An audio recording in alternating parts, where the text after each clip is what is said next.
സംഖ്യാപുസ്തകം 27. അനന്തരം യോസേഫിന്റെ മകനായ മനശ്ശെയുടെ കുടുംബങ്ങളിൽ മനശ്ശെയുടെ മകനായ മാഖീരിന്റെ മകനായ ഗിലെയാദിന്റെ മകനായ ഹേഫെരിന്റെ മകനായ സെലോഫഹാദിന്റെ പുത്രിമാർ അടുത്തു വന്ന് അവന്റെ പുത്രിമാർ മഹള, നോവ, ഹോഗ്ല, മിൽക്ക, തിർസ എന്നിവരായിരുന്നു. അവർ സമാഗമന കൂടാരത്തിന്റെ വാതിൽക്കൽ മോശയുടെയും എലയാസാർ പുരോഹിതന്റെയും പ്രഭുക്കന്മാരുടെയും സർവ്വസഭയുടെയും മുമ്പാകെ നിന്ന് പറഞ്ഞത് എന്തെന്നാൽ, ഞങ്ങളുടെ അപ്പൻ മരുഭൂമിയിൽ വെച്ച് മരിച്ചുപോയി. എന്നാൽ അവൻ യഹോവയ്ക്ക് വിരോധമായി കോരഹിനോട് കൂടിയവരുടെ കൂട്ടത്തിൽ ചേർന്നിരുന്നില്ല. അവൻ സ്വന്തം പാപത്താൽ അത്രേ മരിച്ചത്. അവന് പുത്രന്മാർ ഉണ്ടായിരുന്നതുമില്ല. ഞങ്ങളുടെ അപ്പന് മകനില്ലായക കൊണ്ട് അവന്റെ പേർ കുടുംബത്തിൽ നിന്ന് ഇല്ലാതെയാകുന്നത് എന്ത്? അപ്പന്റെ സഹോദരന്മാരുടെ ഇടയിൽ ഞങ്ങൾക്കൊരവകാശം തരണം. മോശ അവരുടെ കാര്യം യഹോവയുടെ മുമ്പാകെ വെച്ചു. യഹോവ മോശയോട് അരുളി ചെയ്തത്, സെലോഫഹാദിന്റെ പുത്രിമാർ പറയുന്നത് ശരി തന്നെ. അവരുടെ അപ്പന്റെ സഹോദരന്മാരുടെ ഇടയിൽ അവർക്കൊരവകാശം കൊടുക്കണം. അവരുടെ അപ്പന്റെ അവകാശം അവർക്ക് കൊടുക്കണം. നീ ഇസ്രായേൽ മക്കളോട് പറയേണ്ടത് എന്തെന്നാൽ, ഒരുത്തൻ മകനില്ലാതെ മരിച്ചാൽ അവന്റെ അവകാശം അവന്റെ മകൾക്ക് കൊടുക്കണം. അവന് മകൾ ഇല്ലാതിരുന്നാൽ അവന്റെ അവകാശം അവന്റെ സഹോദരന്മാർക്ക് കൊടുക്കണം. അവന് സഹോദരന്മാർ ഇല്ലാതിരുന്നാൽ അവന്റെ അവകാശം അവന്റെ അപ്പന്റെ സഹോദരന്മാർക്ക് കൊടുക്കണം. അവന്റെ അപ്പന് സഹോദരന്മാർ ഇല്ലാതിരുന്നാൽ നിങ്ങൾ അവന്റെ കുടുംബത്തിൽ അവന്റെ അടുത്ത ചാർച്ചക്കാരന് അവന്റെ അവകാശം കൊടുക്കണം. അവനത് കൈവശമാക്കണം. ഇത് യഹോവ മോശയോട് കൽപ്പിച്ചതുപോലെ ഇസ്രായേൽ മക്കൾക്ക് ന്യായപ്രമാണം ആയിരിക്കണം. അനന്തരം യഹോവ മോശയോട് കൽപ്പിച്ചത്, ഈ അബാരീം മലയിൽ കയറി ഞാൻ ഇസ്രായേൽ മക്കൾക്ക് കൊടുത്തിരിക്കുന്ന ദേശം നോക്കുക. അത് കണ്ട ശേഷം നിന്റെ സഹോദരനായ അഹരോനെയെ പോലെ നീയും നിന്റെ ജനത്തോട് ചേരും. സഭയുടെ കലഹത്തിങ്കൽ നിങ്ങൾ സീൻ മരുഭൂമിയിൽ വെച്ച് അവർ കാണുക വെള്ളത്തിന്റെ കാര്യത്തിൽ എന്നെ ശുദ്ധീകരിക്കാതെ എന്റെ കൽപ്പനയെ മറുത്തതുകൊണ്ട് തന്നെ. സീൻ മരുഭൂമിയിൽ കാദേശിലെ കലഹജലം അതുതന്നെ. അപ്പോൾ മോശ യഹോവയോട്, യഹോവയുടെ സഭ ഇടയനില്ലാത്ത ആടുകളെ പോലെ ആകാതിരിപ്പാൻ തക്കവണ്ണം അവർക്ക് മുമ്പായി പോകുവാനും അവർക്ക് മുമ്പായി വരുവാനും അവരെ പുറത്തു കൊണ്ടുപോകുവാനും അകത്തു കൊണ്ടുവരുവാനും സകല ജഡത്തിൻ്റെയും ആത്മാക്കളുടെ ദൈവമായ യഹോവ സഭയുടെ മേൽ ഒരാളെ നിയമിക്കുമാറാകട്ടെ എന്ന് പറഞ്ഞു. യഹോവ മോശയോട് കൽപ്പിച്ചത്, എൻ്റെ ആത്മാവുള്ള പുരുഷനായി നൂന്റെ മകനായ യോശുവയെ വിളിച്ച് അവന്റെ മേൽ കൈവച്ച് അവനെ പുരോഹിതനായ എലയാസാരിൻ്റെയും സർവ്വസഭയുടെയും മുമ്പാകെ നിർത്തി അവർ കാണെ അവനെ ആജ്ഞ കൊടുക്കുക. ഇസ്രായേൽ മക്കളുടെ സഭയെല്ലാം അനുസരിക്കേണ്ടതിന് നിന്റെ മഹിമയിൽ ഒരംശം അവന്റെ മേൽ വയ്ക്കണം. അവൻ പുരോഹിതനായ എലയാസറിന്റെ മുമ്പാകെ നിൽക്കണം. അവൻ അവനു വേണ്ടി യഹോവയുടെ സന്നിധിയിൽ ഊരി മുഖാന്തരം അരുളപ്പാട് ചോദിക്കണം. അവനും ഇസ്രായേൽ മക്കളുടെ സർവ്വസഭയും അവന്റെ വാക്കുപ്രകാരം പോകുകയും അവന്റെ വാക്കുപ്രകാരം വരികയും വേണം. യഹോവ തന്നോട് കൽപ്പിച്ചതുപോലെ മോശ ചെയ്തു.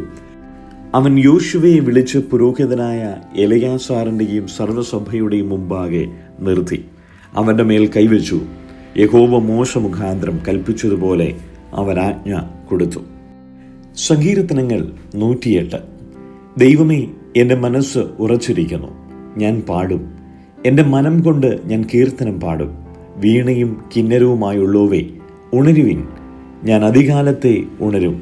യഹോവേ, വംശങ്ങളുടെ ഇടയിൽ ഞാൻ നിനക്ക് സ്തോത്രം ചെയ്യും. ജാതികളുടെ മധ്യേ ഞാൻ നിനക്ക് കീർത്തനം പാടും. നിന്റെ ദയ ആകാശത്തിനു മീതെ വലുതാകുന്നു. നിന്റെ വിശ്വസ്തത മേഘങ്ങളോളം എത്തുന്നു. ദൈവമേ, നീ ആകാശത്തിനു മീതെ ഉയർന്നിരിക്കണമേ. നിന്റെ മഹത്വം സർവഭൂമിക്കും മീതെ തന്നെ. നിനക്ക് പ്രിയമുള്ളവർ വിടുവിക്കപ്പെടേണ്ടതിന് നിന്റെ വലങ്കൈ കൊണ്ട് രക്ഷിച്ച് ഞങ്ങൾക്കുത്തരമരുളേണമേ. ദൈവം തന്റെ വിശുദ്ധിയിൽ അരുളി ചെയ്തതുകൊണ്ട് ഞാൻ ആനന്ദിക്കും. ഞാൻ ഷെയ്ഖേമിനെ വിഭാഗിച്ച് സുക്കോത്ത് താഴ്വരയെ അളക്കും. ഗിലെയാദ് എനിക്കുള്ളത്, മനശ്ശെയും എനിക്കുള്ളത്. എഫ്രയീം എൻ്റെ തലക്കോരുകയും യഹൂദ എൻ്റെ ചെങ്കോലുമാകുന്നു. മോവാബ് എനിക്ക് കഴുകുവാനുള്ള വട്ടക. ഏദോമിന്മേൽ ഞാൻ എൻ്റെ ചെരുപ്പ് എറിയും. ഫെലിസ്തി ദേശത്തിന്മേൽ ഞാൻ ജയഘോഷം കൊള്ളും. ഉറപ്പുള്ള നഗരത്തിലേക്ക് എന്നെ ആർ കൊണ്ടുപോകും? ഏദോമിലേക്ക് എന്നെ ആർ വഴി നടത്തും? ദൈവമേ, നീ ഞങ്ങളെ തള്ളിക്കളഞ്ഞില്ലയോ? ദൈവമേ, നീ ഞങ്ങളുടെ സൈന്യങ്ങളോട് കൂടെ പുറപ്പെടുന്നതുമില്ല. വൈരിയുടെ നേരെ ഞങ്ങൾക്ക് സഹായം ചെയ്യണമേ. മനുഷ്യന്റെ സഹായം വ്യർത്ഥമല്ലോ. ദൈവത്താൽ നാം വീര്യം പ്രവർത്തിക്കും. അവൻ തന്നെ നമ്മുടെ വൈരികളെ മെതിച്ചു കളയും. യോഹന്നാന്റെ സുവിശേഷം 18-ാം അധ്യായം. ഇത് പറഞ്ഞിട്ട് യേശു ശിഷ്യന്മാരുമായി കെദ്രോൻ തോട്ടിന് അക്കരയ്ക്ക് പോയി. അവിടെ ഒരു തോട്ടമുണ്ടായിരുന്നു. അതിൽ അവനും ശിഷ്യന്മാരും കടന്നു. അവിടെ യേശു പലപ്പോഴും ശിഷ്യന്മാരോട് കൂടെ പോയിരുന്നതുകൊണ്ട് അവനെ കാണിച്ചു കൊടുത്ത യൂദയും ആ സ്ഥലം അറിഞ്ഞിരുന്നു. അങ്ങനെ യൂദ പട്ടാളത്തെയും മഹാപുരോഹിതന്മാരും പരീശന്മാരും അയച്ച സേവകരെയും കൂട്ടിക്കൊണ്ട് തീപ്പന്തി പണ്ടങ്ങളും ആയുധങ്ങളുമായി അവിടെ വന്നു.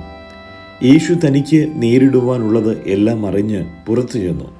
നിങ്ങൾ ആരെ തിരയുന്നു എന്നവരോട് ചോദിച്ചു.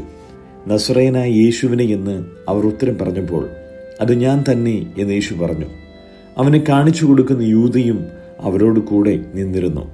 ഞാൻ തന്നെ എന്ന് അവരോട് പറഞ്ഞപ്പോൾ അവർ പിൻവാങ്ങി നിലത്തു വീണു. നിങ്ങൾ ആരെ തിരയുന്നു എന്നവൻ പിന്നെയും അവരോട് ചോദിച്ചതിന് അവർ നസറേയനായ യേശുവിനെ എന്ന് പറഞ്ഞു. ഞാൻ തന്നെ എന്ന് നിങ്ങളോട് പറഞ്ഞുവല്ലോ. എന്നെയാകുന്നു തിരയുന്നതെങ്കിൽ ഇവർ പൊയ്ക്കൊള്ളട്ടെ എന്ന് യേശു ഉത്തരം പറഞ്ഞു.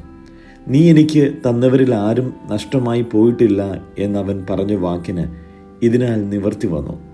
ശിമോൻ പത്രോസ് തനിക്കുള്ള വാളൂരി മഹാപുരോഹിതന്റെ ദാസനെ വെട്ടി അവന്റെ വലത്തുകാത് അറുത്തുകളഞ്ഞു. ആ ദാസന് മൽക്കോസ് എന്നു പേർ. യേശു പത്രോസിനോട്, വാൾ ഉറയിലിടുക. പിതാവ് എനിക്ക് തന്ന പാനപാത്രം ഞാൻ കുടിക്കേണ്ടയോ എന്ന് പറഞ്ഞു. പട്ടാളവും സഹസ്രാധിപനും യഹൂദന്മാരുടെ സേവകരും യേശുവിനെ പിടിച്ചുകെട്ടി ഒന്നാമത് ഹന്നാവിന്റെ അടുക്കൽ കൊണ്ടുപോയി. അവൻ ആ സംവത്സരത്തെ മഹാപുരോഹിതനായ കയ്യഫാവിന്റെ അമ്മായപ്പൻ ആയിരുന്നു.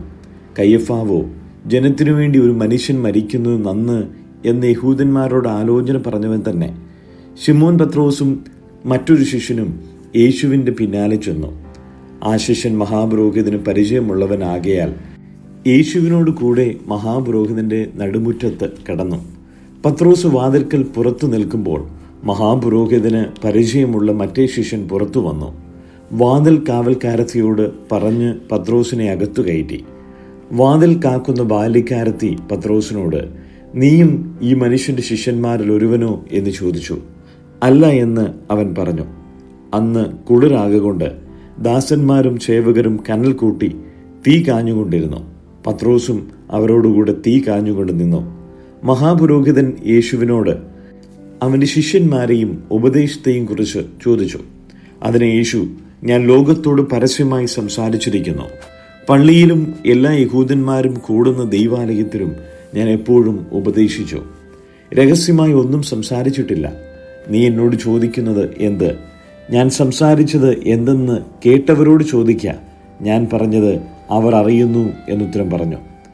അവൻ ഇങ്ങനെ പറയുമ്പോൾ സേവകരിൽ അരകി നിന്ന് ഒരുത്തൻ, മഹാപുരോഹിതനോട് ഇങ്ങനെ ഉത്തരം പറയുന്നത് എന്ന് പറഞ്ഞ് യേശുവിൻ്റെ കന്നത്ത് ഒന്നടിച്ചു. യേശു അവനോട്, ഞാൻ ദോഷമായി സംസാരിച്ചുവെങ്കിൽ തെളിവ് കൊടുക്ക, അല്ലെങ്കിൽ എന്നെ തല്ലുന്നത് എന്ത് എന്ന് പറഞ്ഞു. ഹന്നാവ് അവനെ കെട്ടപ്പെട്ടവനായി മഹാപുരോഹിതനായ കയ്യഫാവിൻ്റെ അടുക്കൽ അയച്ചു. ശിമോൻ പത്രോസ് തീ കാഞ്ഞു നിൽക്കുമ്പോൾ, നീയും അവൻ്റെ ശിഷ്യന്മാരിൽ ഒരുത്തനല്ലയോ എന്ന് ചിലർ അവനോട് ചോദിച്ചു. അല്ല എന്ന് അവൻ മറുത്തു പറഞ്ഞു. മഹാപുരോഹിതന്റെ ദാസന്മാരിൽ വെച്ച് പത്രോസ് കാതറുത്തവന്റെ ചാർച്ചക്കാരനായ ഒരുത്തൻ, ഞാൻ നിന്നെ അവനോടുകൂടെ തോട്ടത്തിൽ കണ്ടില്ലയോ എന്ന് പറഞ്ഞു. പത്രോസ് പിന്നെയും മറുത്തു പറഞ്ഞു. ഉടനെ കോഴി കൂകി. പുലർച്ചയ്ക്ക് അവർ യേശുവിനെ കയ്യഫാവിന്റെ അടുക്കൽ നിന്ന് ആസ്ഥാനത്തിലേക്ക് കൊണ്ടുപോയി. തങ്ങൾ അശുദ്ധമാകാതെ പെസഹ കഴിപ്പാൻ തക്കവണ്ണം ആസ്ഥാനത്തിൽ കടന്നില്ല. പീലാത്തോസ് അവരുടെ അടുക്കൽ പുറത്തു വന്നു. ഈ മനുഷ്യന്റെ നേരെ എന്തു കുറ്റം ബോധിപ്പിക്കുന്നു എന്ന് ചോദിച്ചു. കുറ്റക്കാരനല്ലാഞ്ഞു എങ്കിൽ ഞങ്ങൾ അവനെ നിന്റെ പക്കൽ ഏൽപ്പിക്കില്ലായിരുന്നു എന്ന് അവർ അവനോട് ഉത്തരം പറഞ്ഞു.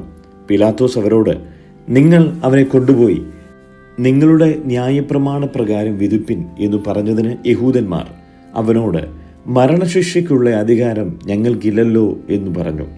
യേശു താൻ മരിപ്പാനുള്ള മരണവിധം സൂചിപ്പിച്ച വാക്കിന് ഇതിനാൽ നിവർത്തി വന്നു.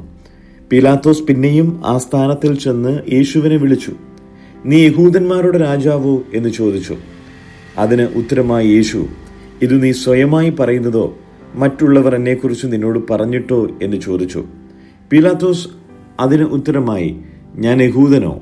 നിന്റെ ജനവും മഹാപുരോഹിതന്മാരും നിന്നെ എൻ്റെ പക്കൽ ഏൽപ്പിച്ചിരിക്കുന്നു. നീ എന്തു ചെയ്തു എന്ന് ചോദിച്ചതിന് യേശു, എൻ്റെ രാജ്യം ഐഹികമല്ല. എൻ്റെ രാജ്യം ഐഹികമായിരുന്നുവെങ്കിൽ എന്നെ യഹൂദന്മാരുടെ കയ്യിൽ ഏൽപ്പിക്കാതെ വണ്ണം എൻ്റെ സേവകർ പോരാടുമായിരുന്നു.